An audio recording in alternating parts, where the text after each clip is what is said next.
So today this is just a quick demo of the CAN cell voltage sensing.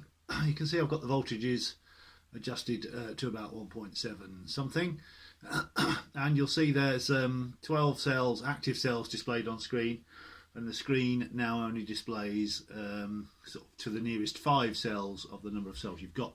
So if you've got 15 cells, the other 3 on that line, bottom line, will be populated. And if you've got 100 cells, obviously there are a lot more lines on screen, so that makes the refresh rate faster, as you can see, whizzing along on the top line. There's obviously no point displaying 72 empty slots if you've only got 12 cells. Anyway, this is the number of cells I've got on the test setup on the Orion here, and it's the BCM Replacer receiving the CAN data over the CAN bus along with the normal CAN data. I'll just cycle through the screens. You've seen these before. Back to the so the first CAN screen is the data, general data coming in from the Orion 2. So we've got voltage here, current, state of charge, blah blah blah. I've set some of these up in the Orion 2 as fixed voltages just for now, just for testing, just to obviously see the communications is working correctly. But the this next screen here, which you've seen, is live data from the tail taps and the voltage fooler. I have it connected to my supply. But if I turn the voltage up now, I've got it set as a minimum of 1 volt and a maximum of 2 volts per cell. That's the minimum and maximum cell voltages for this particular test. Obviously you can set these to whatever you like in the Orion and in the BCM Replacer, because I've added some new parameters on the menus. I'll show you those in a minute.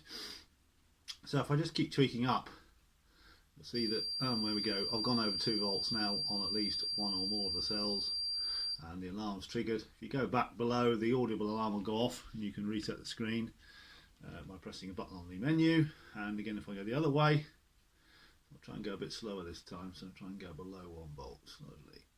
And if I just adjust the voltage down till we get, somebody's gone below 1, I can't quite see which one that is myself. Not sure which one that was. Anyway, it's gone off, so I'll reset the screen. I'll just go down slowly again. That way. Which one is it?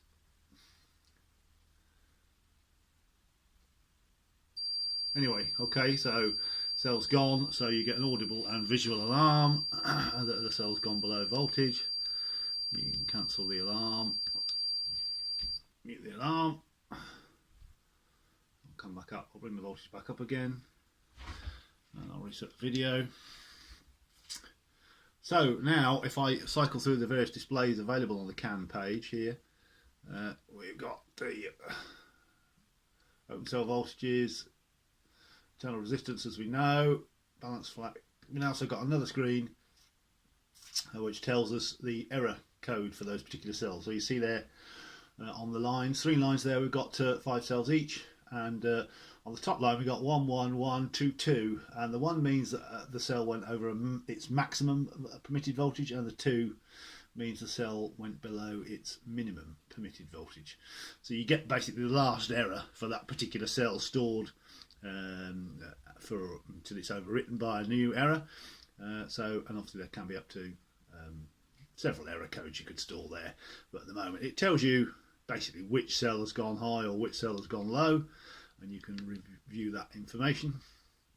So back to the instant voltage screen, and I want to clear those errors, so you have to go to the, at the moment you have to go to the display.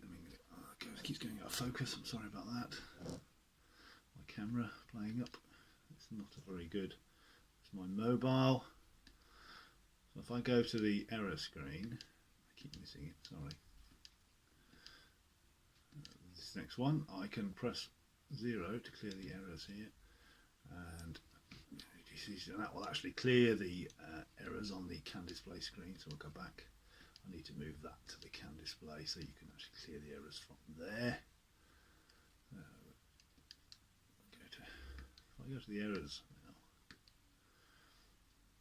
now, we should see that they're all 0. Okay, which is fine. So I'll go back to the instant voltage display, and I'll just turn the voltage up this time and try and get it slower to demonstrate the Oh, and I've gone too fast again, but you get the idea. Any single cell goes over then it will signal error.